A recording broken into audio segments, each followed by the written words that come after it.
Hello friends, Mandar here. I'm back with another video.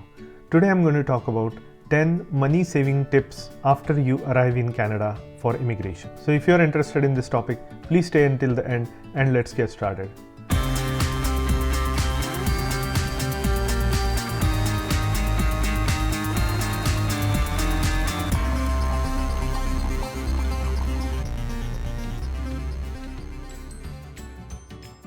If you are here for the first time, welcome. My name is Mandar and I make immigration related videos for US and Canada. I'd also like to mention that I'm not an immigration attorney, so for your personal immigration needs, you should hire a competent immigration lawyer. And as always, if you like this video, please hit the like button and consider subscribing to my channel.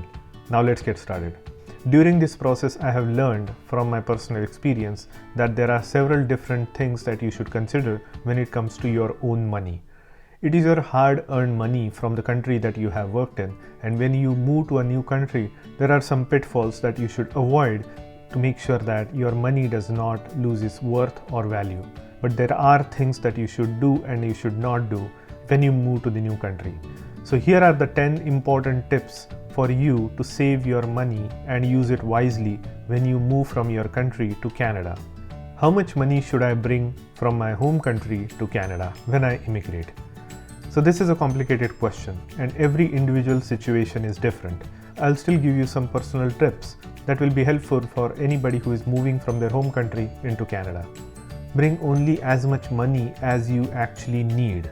So what I mean by that is, there is something called settlement funds that the government asks you to bring, which is to make sure that you are not a burden on the economy of Canada once you arrive into Canada. So you should have enough money to support yourself and your family when you arrive in Canada. You should have enough money to pay for your rent for the first few months.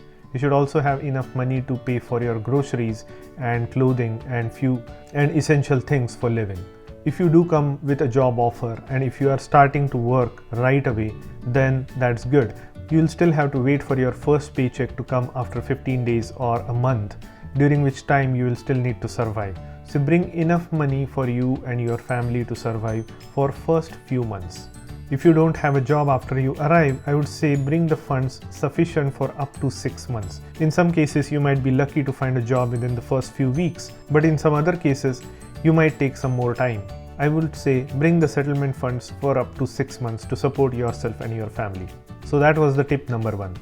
Now tip number 2, open your bank accounts wisely.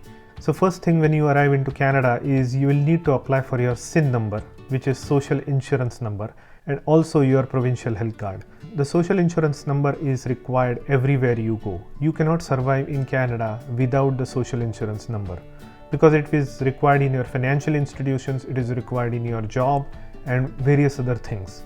It is also tied to your credit history.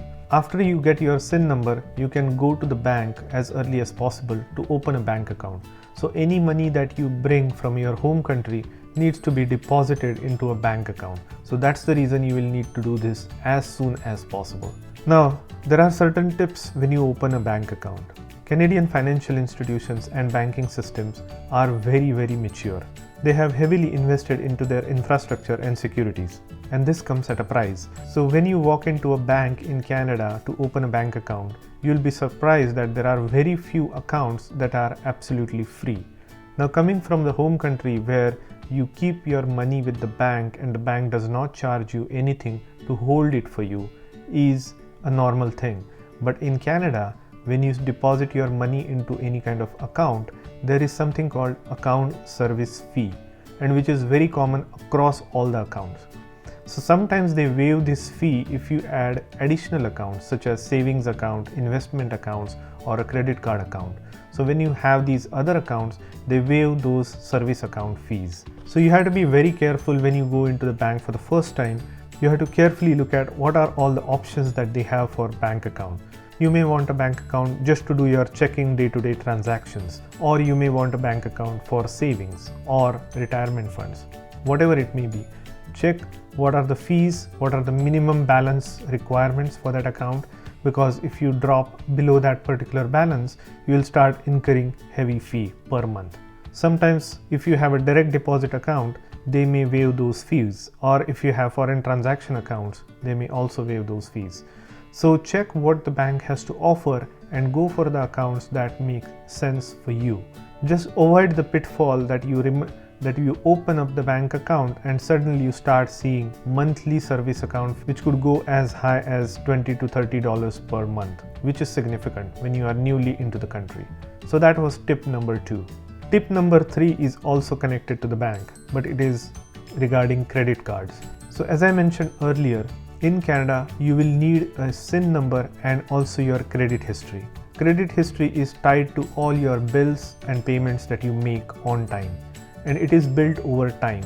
In future, when you go to apply for a bank loan or a house loan or a car loan, you will always be asked for credit history. They can check your credit history based on your SIN number and your name and address. But if you don't have a credit history, the bank will not even offer you a credit card. So in this situation, you will want to ask for an option where they can issue you a secure credit card. A secure credit card is tied to your savings in the bank. So basically they will give you the credit limit as much as you have the actual money in the bank, so that they have the collateral against your savings. It is important to open a credit card as soon as possible, because once you start using it and paying the bills on time, you'll start accumulating credit history, and credit history is very important. So that was point number 3. Point number 4 is retirement savings account.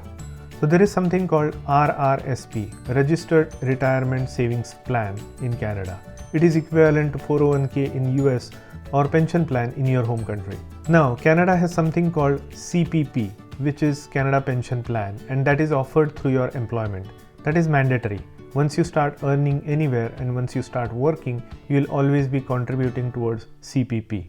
But the CPP in itself is not enough for your retirement. You always need to have your separate RRSP plan. Either it could be through your company, where the company contributes something on your behalf, or it could be your individual RRSP plan. Now this RRSP plan has a limit, so I'll leave a link in the description where it will tell you all the details about the annual limits for registered retirement savings plan. But this is my tip number 4, that you should open an RRSP account as early as possible once you arrive in Canada. Now the next 2 things are if you have children.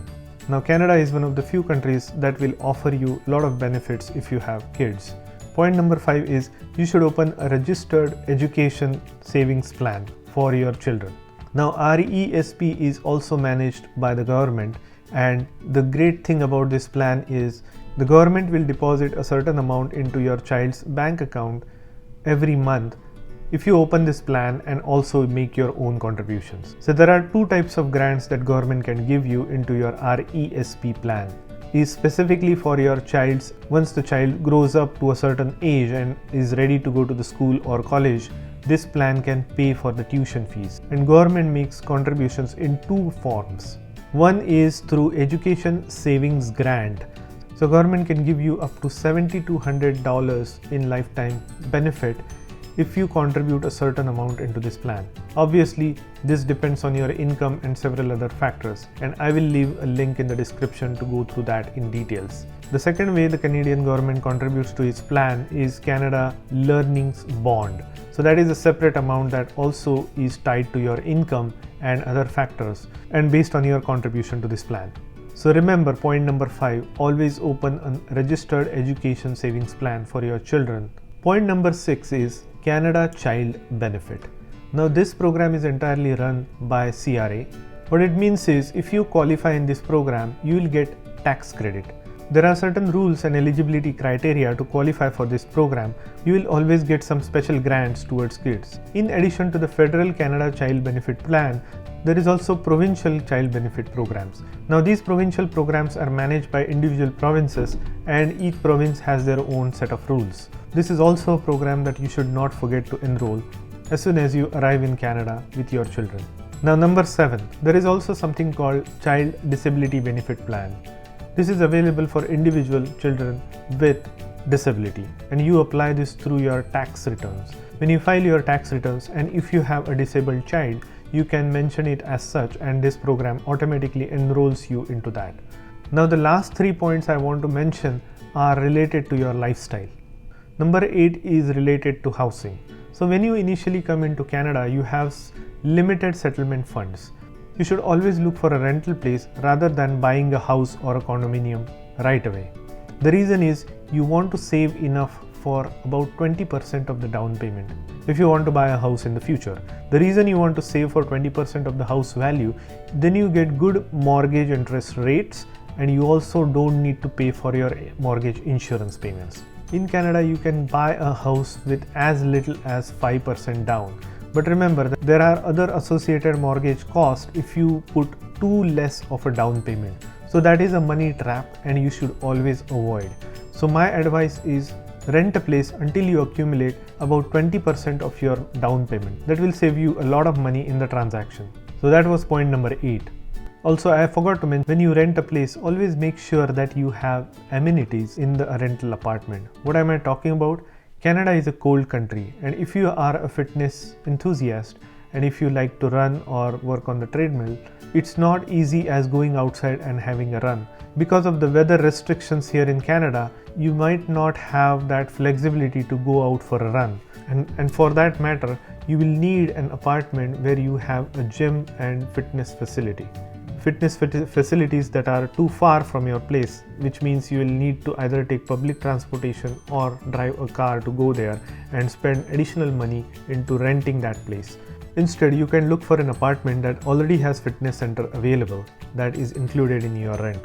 Also consider living very close to public transportation, which will also save you some money by delaying your decision to buy a car and also save some time in the commute to your work. Tip number 9. When you arrive in Canada, you will almost certainly need an automobile unless you live in a place where there is a lot of public transportation. And if you need a car, make sure that you buy a used car to go with, because the cars here in North America are expensive and they depreciate in value a lot in the first 2 or 3 years.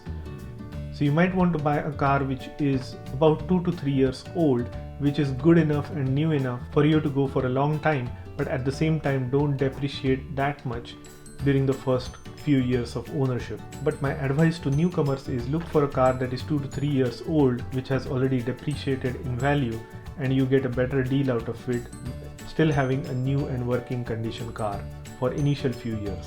So these are some of the money tips that I wanted to give you. I may not have covered all of them, but these are the ones that came to my mind based on my personal experience. If I have missed any important tips, write them in the comments section and I will make sure that I highlight them. Or I can also make another follow-up videos on additional tips. But I hope you like these money saving tips for people who have just arrived in Canada. If you like this video, please hit the like button and consider subscribing to my channel, and I will see you in the next one.